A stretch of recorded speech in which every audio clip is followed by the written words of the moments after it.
Boa noite e bem-vindos ao 5 Gerações. Muitas vozes e um mesmo propósito, inspirar o futuro. Hoje eu trago para vocês Adilson Catala. Adilson vem da banca A Visão Estratégica do Futuro. Cresceu no mundo dos números, mas nunca esqueceu que cada cifra representa pessoas e sonhos. Hoje, à frente da Sociedade de Desenvolvimento da Barra do Dengue, lidera a criação da primeira Zona Franca de Angola. Uma missão que vai muito além das finanças. É sobre construir futuro e transformar ambições em realidade. Boa noite, Adilson, e bem-vindo aqui ao nosso podcast. Boa noite, obrigado pelo convite. É uma honra estar com vocês. Muito obrigada mais uma vez. O que é que as pessoas diriam do Adilson fora dos cargos? Adilson Gabriel Catala, pai de 4 filhos, esposo, filho, terceiro filho de 4, sou cristão, sou uma pessoa de família, dedico muito tempo aos membros da minha família, aos meus amigos próximos. Gosto de cuidar do próximo, gosto de ajudar o próximo, gosto de estar disponível para servir o próximo. Cresceu numa Angola em transformação. Qual foi a primeira vez que sentiu que o seu esforço individual podia pesar no futuro do país?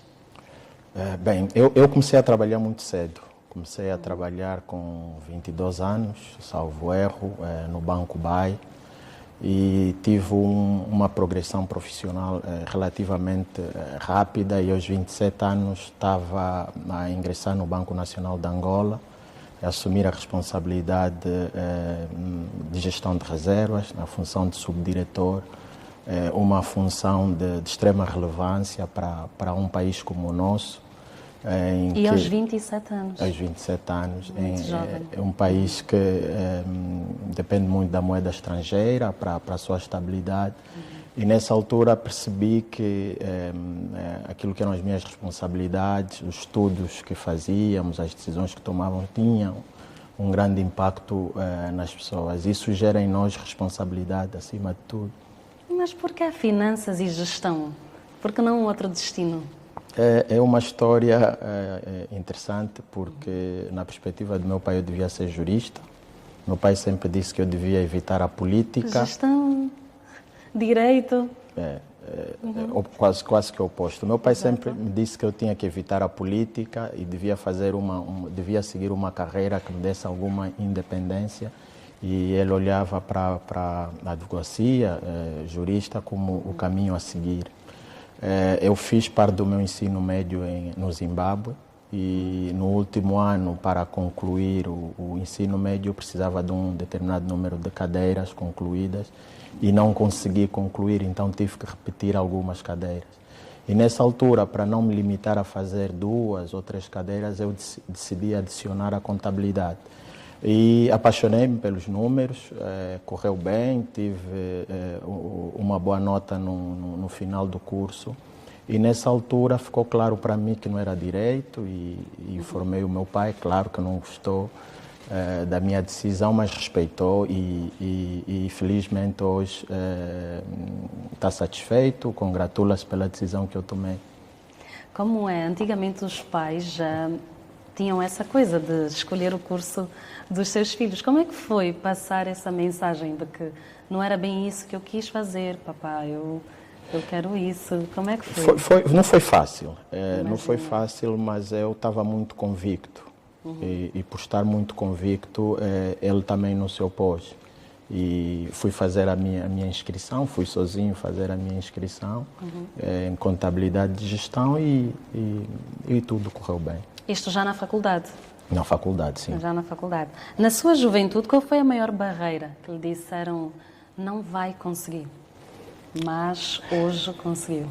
Olha, eu no ensino superior tinha 2 colegas, que depois um passou a ser colega de trabalho.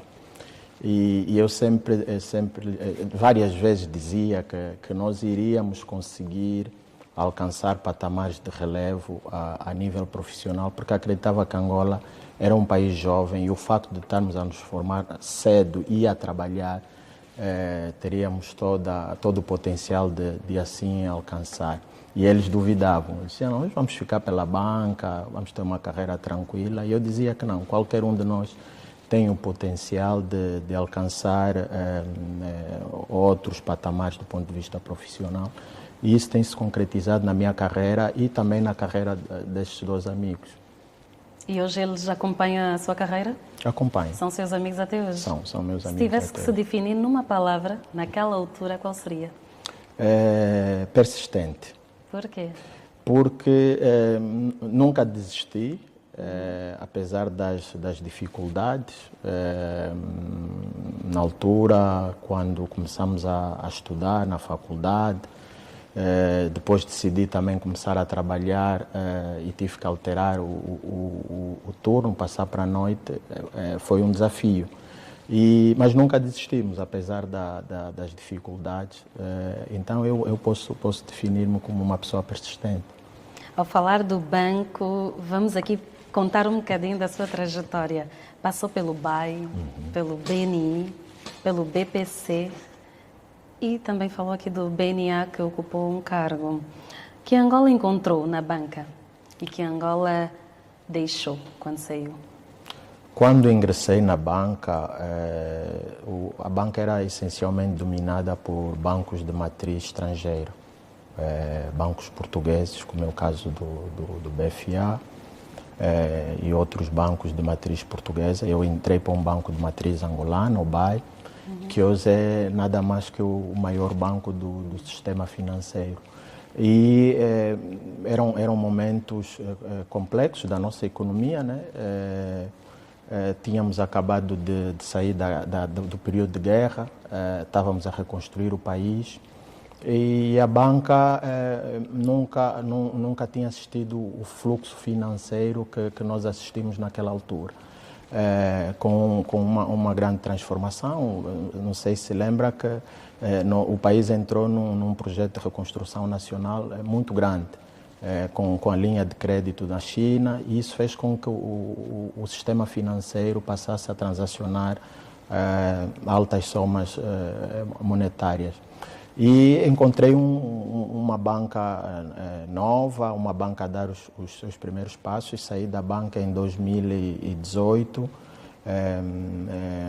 numa altura em que também o país já tinha passado por outro tipo de dificuldades, alguma escassez de divisa. Os bancos começaram a ter problemas também a nível do crédito. No fundo, deixei a banca num momento também complexo, mas mais resiliente. Os bancos hoje estão mais resilientes, estão muito melhor preparados para enfrentar os desafios. Naquela altura, no setor financeiro, qual foi a decisão mais difícil que teve que tomar? Eu não diria que tomei uma decisão difícil, mas eu tive que implementar ou dar cara a uma decisão que foi tomada. Em 2019, salvo erro... É difícil. Foi difícil. É difícil. Porque, no fundo, houve uma decisão de encerramento de um banco por questões de ordem prudencial, e eu fui representar o Banco Nacional de Angola como fiel depositário. A minha missão, eu resumo que era fechar o banco, não é? E consistia essencialmente em devolver os depósitos aos depositantes, porque havia aqui a responsabilidade de salvaguarda do sistema financeiro, e no fim do dia o banco iria fechar, pessoas iriam ficar sem emprego. Mas por mais incrível que pareça, um dos meus melhores amigos hoje fez parte desse processo, do outro lado, era funcionário bancário. Percebeu perfeitamente sim, e procuramos na altura ter uma atuação acima de tudo humanista, porque percebíamos o contexto, tínhamos uma missão profissional que tinha que ser cumprida na íntegra, com todo o cuidado, mas também do outro lado haviam pessoas que também tinham as suas preocupações, e nós tínhamos que encontrar aí um equilíbrio. Conheci muita gente naquela altura, e as pessoas que conheci, tenho boas relações com essas pessoas. Foi um momento muito difícil, por isso eu te digo que não foi um momento em que tive que tomar uma decisão, mas tive que implementar, fazer parte da implementação de uma decisão difícil. E como é que foi dormir esta noite? Conseguiu mesmo dormir? Foi desafiante. Foi desafiante, consegui ter poucas horas de sono durante aquele período, mas estávamos convictos de que fazia parte do nosso trabalho, garantir que o sistema financeiro cumprisse com o seu papel fundamental e conseguimos implementar a missão com zelo, com a dedicação, mas não foi um processo fácil. Diante disso, passou pela sua cabeça alguma vez desistir? Não, nunca pensei em desistir, porque não sou uma pessoa dotada à desistência, sou persistente, resiliente, então nunca tive esse pensamento, mas houve momentos em que tive, claro, que ir buscar forças, né? Coragem, acima de tudo, para seguir em frente. Era um processo novo, acima de tudo, nunca tínhamos feito, nunca tinha-se assumido aquela função de fiel depositário, pelo menos nessa Angola que conhecemos.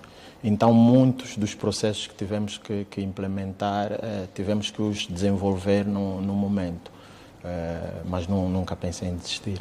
Trabalhar no BNA traz-lhe uma visão, ou trouxe-lhe na altura uma visão do sistema. O que é que aprendeu lá que usa até hoje, que não se aprende nos livros?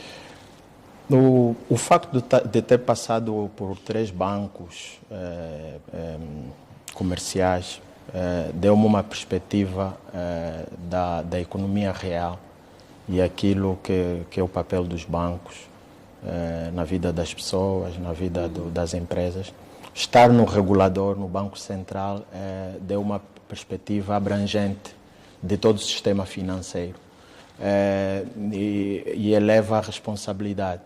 E efetivamente, num país como o nosso, em construção, muito do que nós fazíamos nunca tínhamos feito, né, no passado. E tínhamos que estar constantemente a investigar, a procurar a melhor forma de implementar aquilo que eram as decisões que tomávamos diariamente. Então, a prática profissional num banco central ela é desafiante porque nós estamos constantemente com realidades que não são escritas, que são vividas e temos que encontrar soluções no momento. Tem experiência, Adilson, com números e com pessoas. O que é que dói mais? Falhar com números ou com as pessoas? Com as pessoas, claramente. Os números dão-nos uma visão cega da realidade, por vezes. Os números retiram a relação.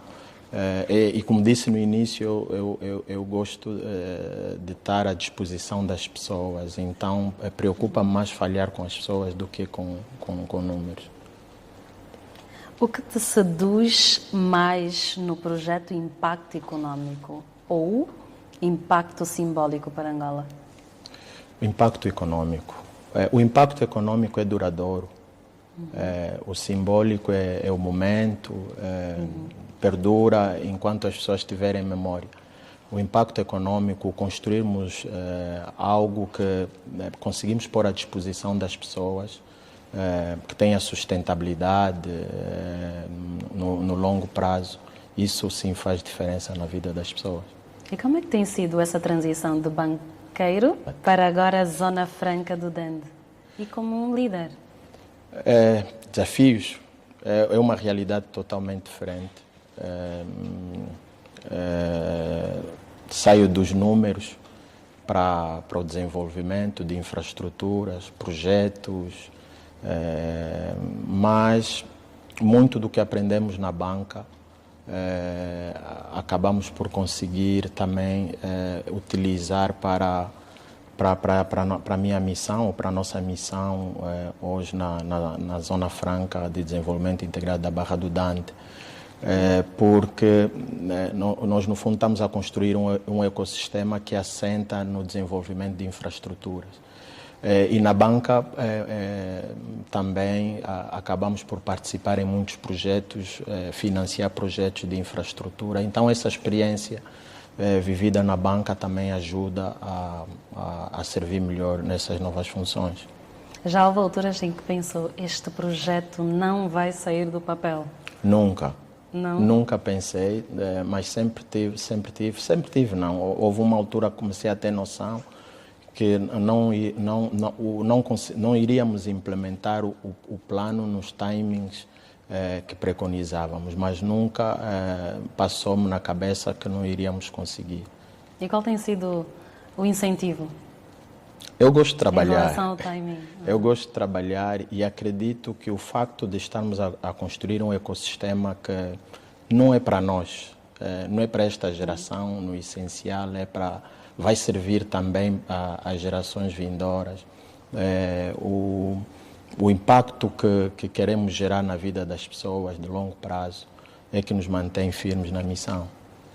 Que Angola encontras nos investidores estrangeiros quando apresentas os sonhos ou projetos? Os investidores estrangeiros acreditam no potencial da Angola. Acreditam que nós temos, do ponto de vista do potencial, características singulares,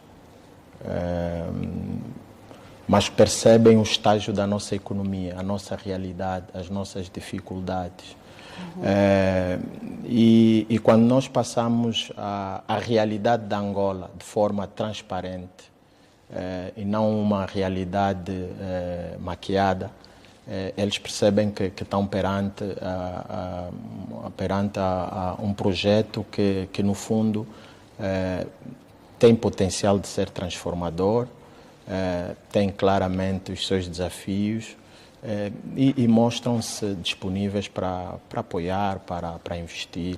Na generalidade, nós temos tido sucesso com os investidores estrangeiros. E como é que é o Adilson no dia a dia, fora das vestes de gestor? Eu sou cristão e dedico muito tempo a estar no meu canto, com a família. Dedico muito tempo também nas lides religiosas, mas no essencial sou uma pessoa de família. Fico muito tempo em casa, estar próximo de pessoas com quem me sinto bem. Então passo a maior parte do tempo em casa, de família, amigos, na minha própria casa. Já fui uma pessoa mais de aproveitar aquilo que Angola tem de bom, mas hoje sou mais recatado. A juventude. Hoje sou mais recatado e também as responsabilidades profissionais nos obrigam a trabalhar muito tempo. E o pouco tempo que temos livre aproveitamos com a família. Olha, por acaso, antes do programa estávamos a falar exatamente sobre isso. Como é que funciona essa gestão do tempo? Família, trabalho, cargo de gestor? É um equilíbrio difícil. Eu li um livro quando ingressei no BNA que basicamente nos ensina a nos prepararmos para as funções de liderança. E a primeira temática que nos ensina é a tratar dos temas da família. A nossa família tem que estar preparada. Se nós não conseguirmos preparar a família para os desafios, para os dias ausentes, para a nossa indisponibilidade, é quase que impossível. E a nossa família é uma extensão daquilo que nós fazemos diariamente. E ter a família preparada para nos receber nos dias bons e nos receber nos dias maus é fundamental para tudo aquilo que fazemos. Tem que deixar aqui essa sugestão de livro. O título do livro é Eu sou diretor e agora. Não tenho presente o escritor, mas é um livro bastante sugestivo porque prepara-nos para os dias antes do cargo e para os primeiros 100 dias no cargo. E é uma metodologia interessante que eu recomendo. O que é que o deixa feliz nos dias caóticos? Eu tenho uma força que é Deus. E não só quando está difícil, mas em todos os momentos eu vou ao Criador. Então, nos momentos difíceis, o meu refúgio é o Criador. Há um ritual, ou uma paixão, ou uma vulnerabilidade que guardas só para ti?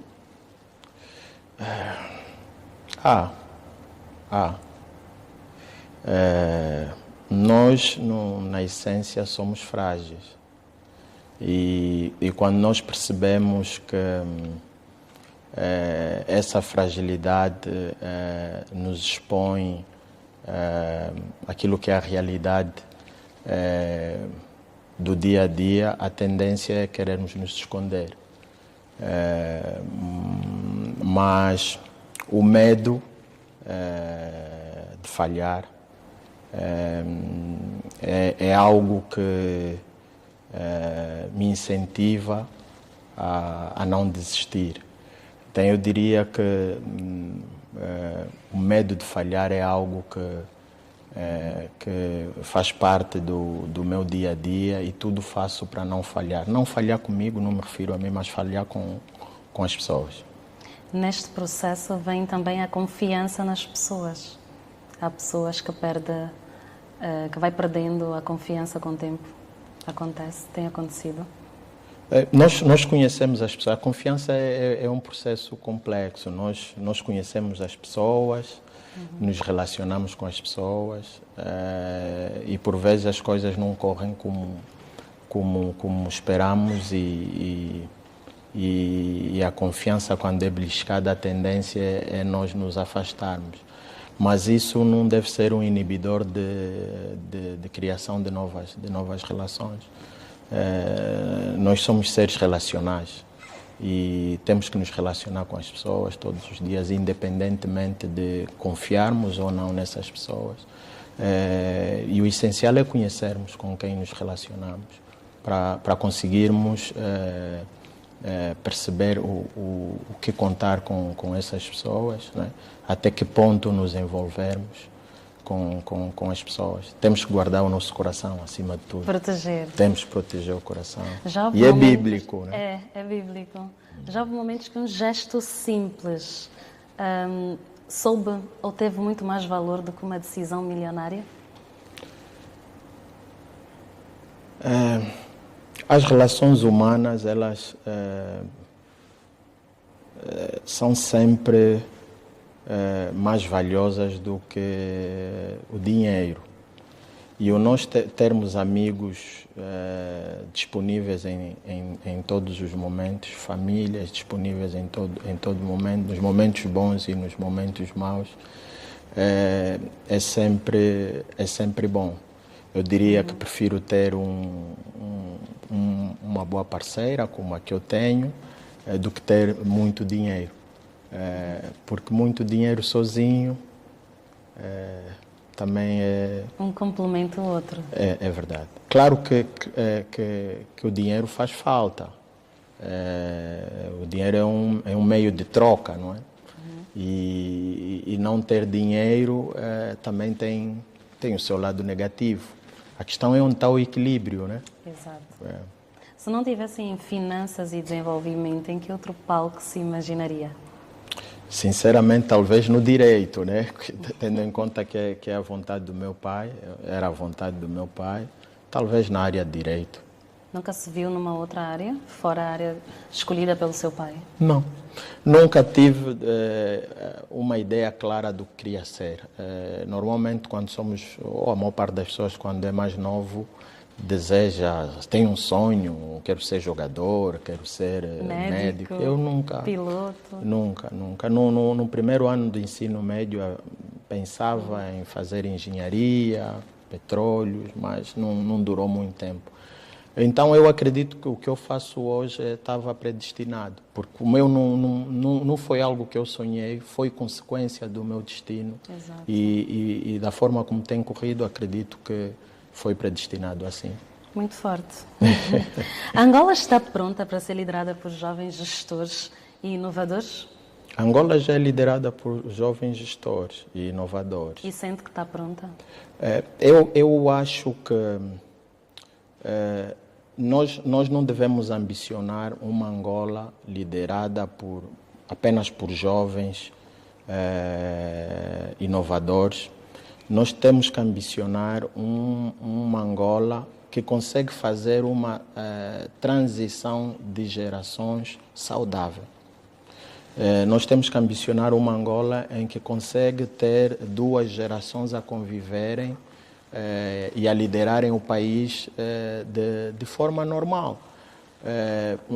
E o nosso histórico nos mostra que não é possível nós termos só jovens a liderarem o país. Nós precisamos de ter também uma geração mais adulta que nos apoie a fazer essa transição. Eu diria que não devemos ambicionar ter uma Angola liderada só por jovens, mas sim uma Angola que consegue fazer ter a convivência de duas ou mais gerações ao mesmo tempo na liderança do país.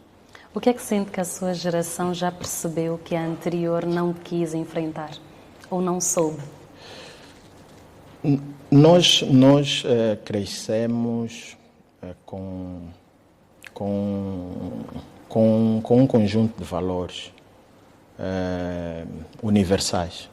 Valores como a integridade, transparência, ética, elas fazem parte do nosso dia a dia. O amor ao próximo. Mas nem todo mundo tem a coragem de torná-las parte do seu dia a dia.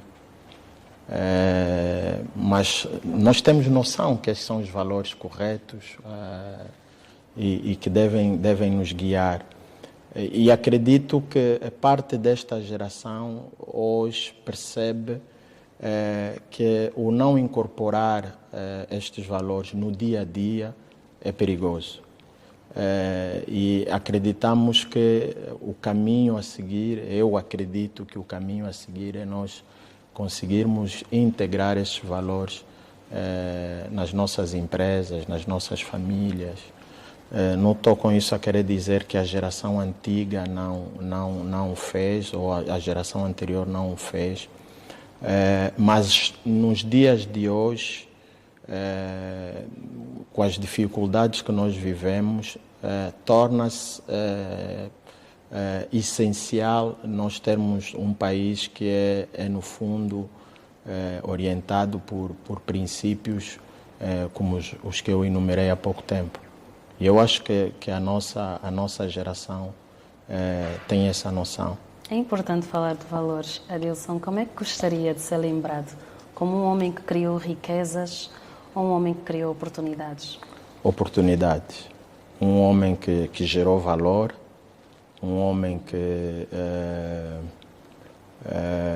construiu pontes, um homem que contribuiu ativamente para o desenvolvimento econômico sustentável da Angola. A riqueza é consequência disso. E se nós conseguirmos pôr o desenvolvimento econômico, o desenvolvimento das pessoas em primeiro lugar, a riqueza acaba por ser consequência, né? Ter um país próspero torna-nos também, de certa forma, menos necessitados a voltar das somas monetárias, não é? Quanto mais destruturada está a nossa economia, mais dinheiro precisamos para viver. Então, construir Angola, desenvolver Angola, para mim é muito mais importante do que acumular riqueza. Imagina uma Angola em 2050. Que frase gostaria que fosse associada ao seu nome? Uma Angola em 2050, uau, daqui a 25 anos. 25 anos. Angola tem muito potencial. Eu gostaria de chegar em 2050 e ter uma Angola que saiu do potencial para a realidade. E ter o meu nome associado a essa realidade, não é? E acredito que o projeto que estamos a desenvolver, que estamos a construir, e eu costumo dizer aos meus colegas que não é para nós, é um projeto para as próximas gerações, coloca-me num lugar privilegiado. Costumo também a dizer aos meus colegas que nós temos uma mina de ouro, e as minas de ouro, elas dão trabalho, e a maior parte das pessoas não quer fazer o trabalho difícil, de escavar, querer encontrar o ouro, e nós estamos a escavar para encontrar esse ouro. Então eu quero estar associado a uma Angola desenvolvida, a uma Angola sustentável, a uma Angola que cuida das pessoas, que cuida do futuro, né? E eu creio que vamos conseguir. O país tem potencial, temos estado a trilhar caminhos que nos levam ao desenvolvimento. O nosso governo tem uma agenda para o desenvolvimento muito, muito forte. Temos estado a desenvolver muitas infraestruturas, mas ainda há muito para se fazer. O país é jovem. Sim, sim. O país é jovem. Ao falar sobre isso, faz-me recuar um bocadinho no assunto família. Família. Tem deixado essa marca em casa? Eu cuido da minha família, procuro cuidar da família. Não é fácil quando se passa muito tempo fora de casa, mas tenho procurado cuidar da família, fazer o melhor que é possível, ser um pai presente, mesmo por vezes distante, procuro. Hoje, por exemplo, antes de vir para aqui, consegui buscar os filhos à escola. E nem sempre conseguimos, né? Levar e buscar, hoje consegui. Então, muito bom. Foi também um tônico positivo para vir para aqui. Sim. Quando está a trabalhar, o que é que lhe vem à mente em relação a voltar para casa? O que é que imagina? Eu vivi muito tempo sozinho. E voltar para casa por vezes não era uma vontade. Eu preferia ficar a trabalhar.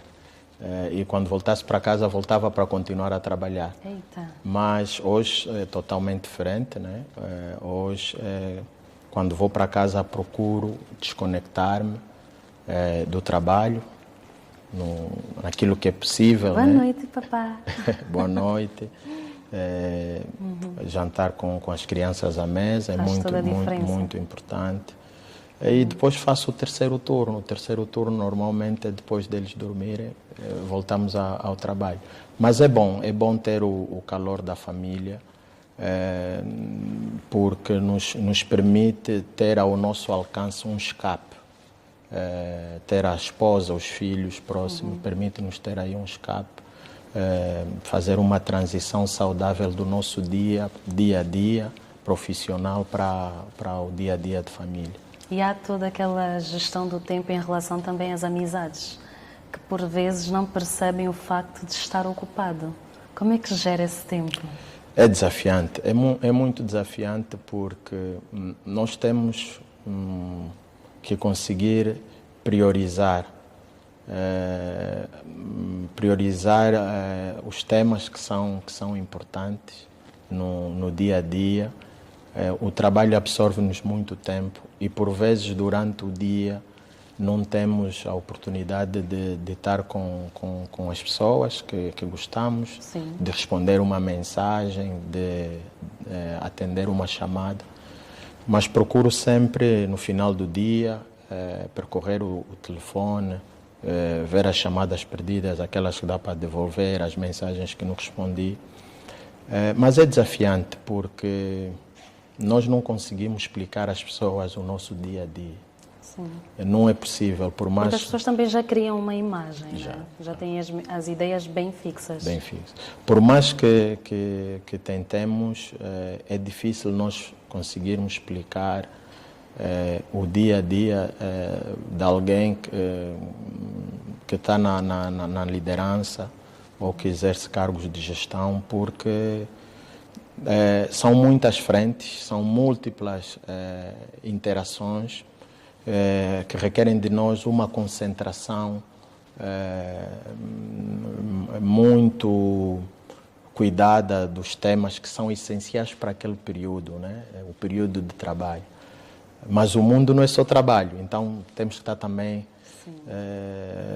disponíveis para a chamada de um irmão que precisa de um apoio, por vezes é um conselho pontual, de um amigo. Já foi tido como mal da fita, por não ter tempo? Por vezes. Há quem tem coragem e diz. Sim, há quem só fica indiferente. E há quem entende.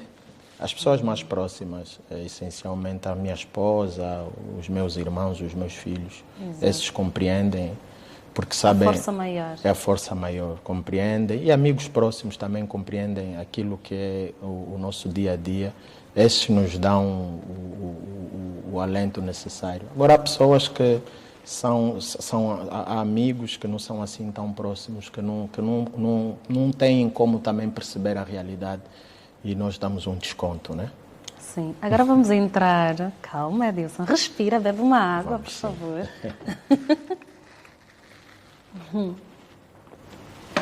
Vamos entrar para um momento assim mais descontraído.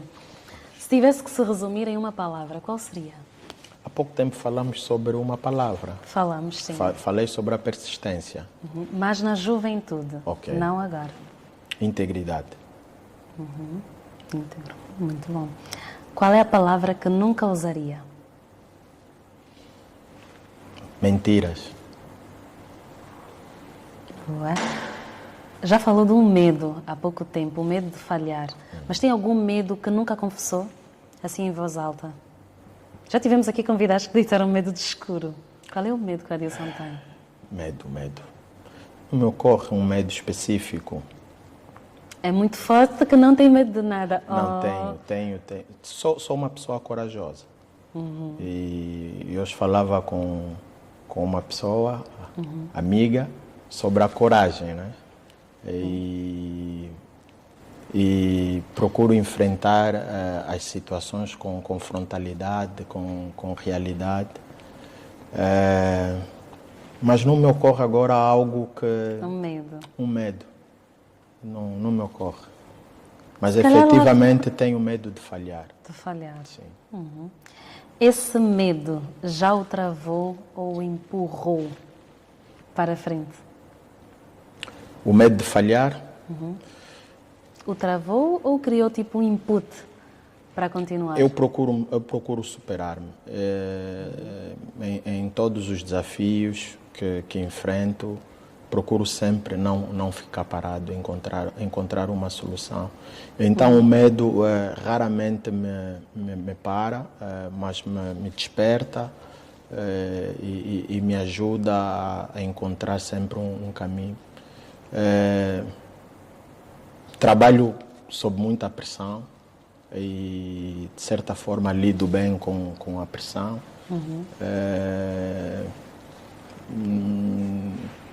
Mas não gosto de ser empurrado a decidir quando não estou no timing de decisão. Então, procuro sempre ter os meus timings. Né? Um livro. A Bíblia. Boa. Bíblia Sagrada. Uma música. Uma música. Eu agora ando muito nos louvores. Diga um. Te Adorar, de Fernandinho. Boa. É. Um filme. Um filme. Não sou muito de filmes. Não? Não sou muito de Séries? filmes, mas Um filme que eu acho que é um clássico é o Titanic. Eu devo ter assistido o Titanic nos anos 90. É um bom filme, mas não sou muito de filmes. Qual foi o momento mais feliz da sua trajetória? Profissionalmente foi o BNI. Foi o BNI, foi diferente. Foi o meu segundo emprego. E passo a explicar. Estávamos a construir algo novo. O banco era novo, em 2006. Estávamos todos entusiasmados. Remávamos todos para aquela realidade. Éramos um grupo coeso, pequeno e coeso. Eu acredito que profissionalmente foi o momento que me marcou bastante, a minha passagem no BNI. E qual foi o momento mais feliz pessoal? O momento mais feliz pessoal. O momento mais feliz pessoal. Eu casei recentemente.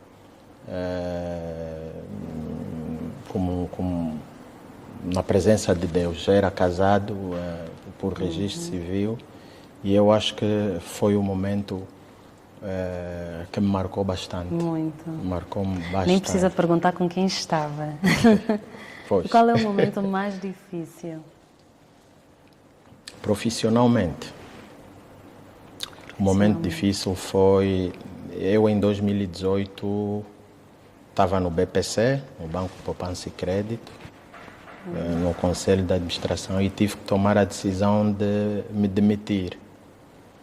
Foi um momento difícil, porque eu estava convicto que tinha que tomar aquela decisão, mas as pessoas à minha volta não tinham o mesmo feeling. E eu tomei a decisão. Então foi um momento difícil, porque foi uma decisão pessoal, mas que teve impacto na vida de várias pessoas.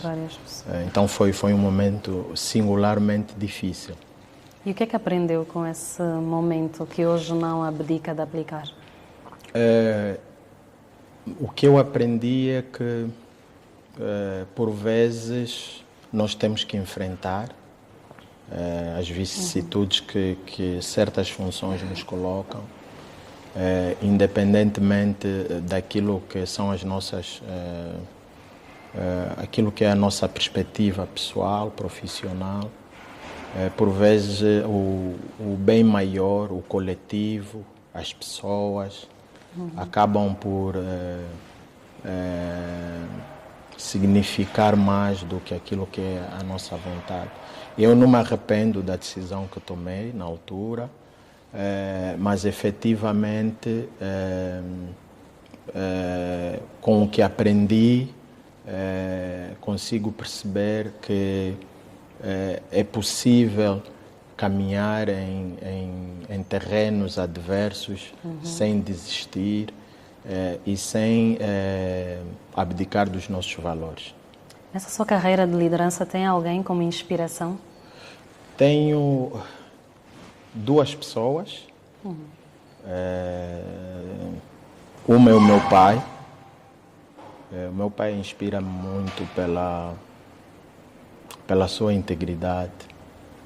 E é uma pessoa que, do ponto de vista humano, me ensinou aquilo que eu sou hoje. Muito bom. É uma pessoa muito corajosa, é uma pessoa muito frontal, é uma pessoa íntegra, é uma pessoa transparente, é um bom amigo, acima de tudo um bom amigo. Então ele é uma referência, não só profissional também, porque me inspiro muito naquilo que foi a trajetória dele, mas essencialmente do ponto de vista pessoal. Ensinou-me a ser pai, a ser filho. Então é uma grande inspiração. Depois há uma outra pessoa que também me inspira muito, que por sinal é meu chefe, que é também um bom líder, é um grande líder. É um líder muito corajoso. É um líder muito corajoso. E nele eu tenho aprendido aquilo que é a necessidade de nós estarmos focados nos objetivos.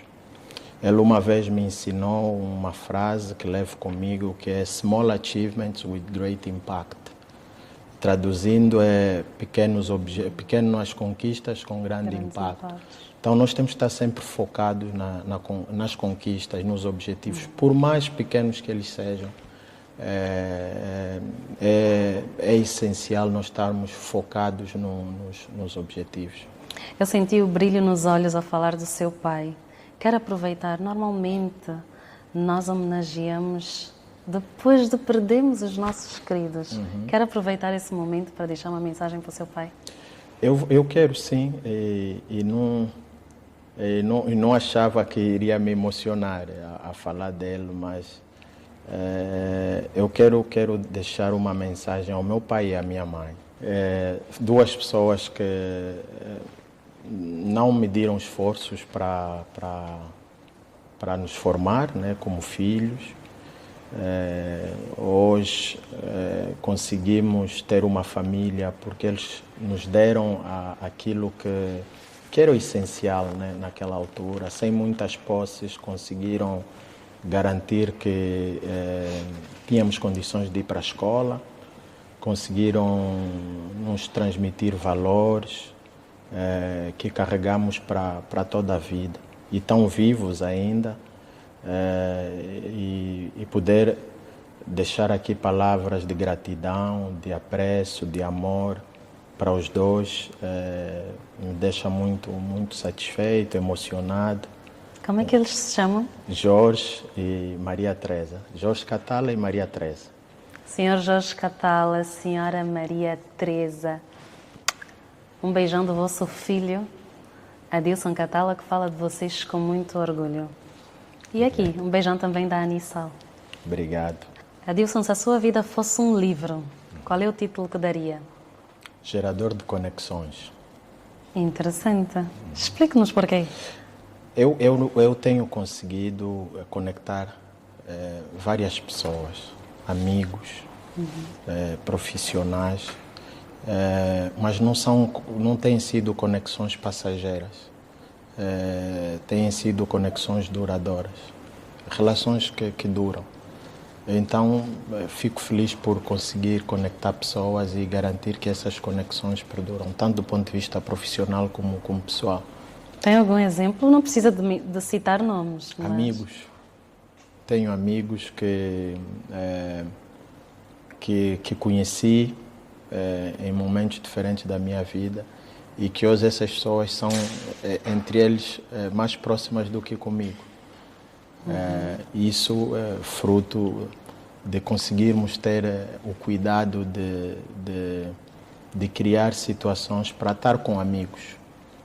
Hoje não faço muito, mas no passado procurava sempre juntar amigos com as suas respectivas famílias para gerar conexões e alargar a família, né? Sim. Exato. E já aconteceu de surgirem casais?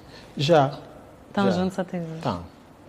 E isso, é importante falar sobre isso, porque há pessoas que fazem ciúmes. Então eu apresentei-vos e agora vocês são mais amigos. Esquecem-se de mim. Acontece e é tranquilo. É tranquilo porque algo que também é bíblico é que Deus junta destinos, né?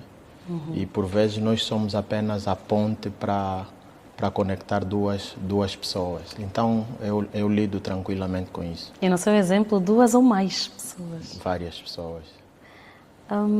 Se tivesse uma carta branca para mudar uma única regra do jogo econômico, qual seria? O mundo de hoje está, a sociedade de hoje está alicerçada em algo que é o lucro. As empresas estão muito voltadas para o lucro, as pessoas estão voltadas para o lucro, os países. Então, o gerar valor hoje na nossa realidade é financeiro. E eu alteraria esse paradigma. nós, na verdade, não precisamos de gerar ricos, né? Nós precisamos de gerar riqueza. Que é completamente diferente. Completamente diferente, não é? Isso é totalmente oposto àquilo que é a nossa realidade. O dia a dia das pessoas, a competição que existe entre países, entre empresas, é no fundo para gerarem maior lucro e com isso crescerem e dominarem e controlarem, e não propriamente gerar uma riqueza que depois é distribuída de forma... Parece romântico o que eu estou a dizer, né? Porque é totalmente oposto à nossa realidade. Eu uma vez disse a um consultor que eu gostaria de ter uma empresa em que a razão da empresa não tivesse focada no lucro, e que o lucro ele fosse apenas consequência do processo de geração de valor, e que precisaria de construir uma matriz equilibrada para a distribuição desse rendimento. Hoje a matriz tradicional ao lucro, parte é retida pela empresa para reinvestimento e outra parte é distribuída pelos sócios. Claro que depois as empresas têm os planos de responsabilidade social, etc. Mas uma grande fatia daquilo que fazem, ela serve essencialmente para gerar riqueza para os donos das empresas, né? E se tivesse uma carta branca, alteraria esse paradigma, né? Se tivesse que deixar uma mensagem para um adolescente de 15 anos que sonha em ser líder da economia, o que é que diria, sem filtros? Em tempos, um rapaz no LinkedIn fez uma pergunta semelhante e eu disse-lhe o seguinte, mais ou menos assim: capacite-se bastante, estude sempre, trabalhe muito, crie boas relações, respeite os colegas, tanto os superiores hierárquicos como os colegas na horizontal. É preciso ter coragem, é preciso ser persistente, é preciso não escolher atalhos. Nós hoje estamos numa sociedade muito dinâmica e com objetivos de curto prazo muito vincados. Então um jovem de 15 anos precisa de pensar no futuro de longo prazo e não de curto prazo. Disse também a esse jovem que era importante ele manter valores nas relações profissionais e pessoais, a integridade. São palavras que por vezes nós utilizamos e provavelmente outras pessoas pensam que só são palavras, mas elas têm significado. Têm poder. Elas têm significado. Integridade, lealdade, transparência. Quem nos conhece pode ouvir muita coisa de nós, mas sabe o que é verdade e o que é mentira, porque nos conhece. Exato. Então, quando nós conseguimos manter certos valores em todo o plano da nossa vida, isso não significa que não erramos. Claro. Vamos sempre falhar, vamos errar, mas os valores estão aí vincados. E quem nos conhece, e principalmente numa sociedade em que o assassínio de caráter acontece constantemente nas redes sociais, é importante nós sermos identificados por um conjunto de princípios e valores que são imutáveis. Com 15, com 20, com 30, com 50 anos, nós precisamos de ter esses valores vincados. Uma coisa que também é muito importante é construir relações. Relações de verdade, relações duradouras, porque estas nos ajudam a alcançar objetivos, a passar os momentos difíceis, os momentos bons, os valores. Valores. É importante que tenha havido essa coincidência de um jovem o ter procurado, porque isso mostra que de qualquer das formas, entre aspas, o Adilson já inspira jovens e adolescentes que estão a entrar para a carreira ou a começar a escolher o que é que querem ser no futuro. É muito importante. Imagine que este jovem volte depois de 20 anos. O que é que gostaria que ele lhe dissesse? A fórmula resultou. A sua fórmula resultou. 20 anos depois. Eu não tenho receio nenhum de dizer que qualquer pessoa que consegue manter intacto certos valores de forma consistente durante a sua vida, no final vai ter bons resultados. Agora sim, quase em remate final, se tivesse que escrever uma carta a Angola de 2050, qual seria a primeira linha? Eu diria Angola finalmente desenvolvida. É o que nós ansiamos para a nossa Angola. Uma Angola que hoje é potencial, mas em 2050 pode ser uma Angola desenvolvida. É possível. E para terminar, o que é que não escreveria? Falhamos. Nós não temos esse direito.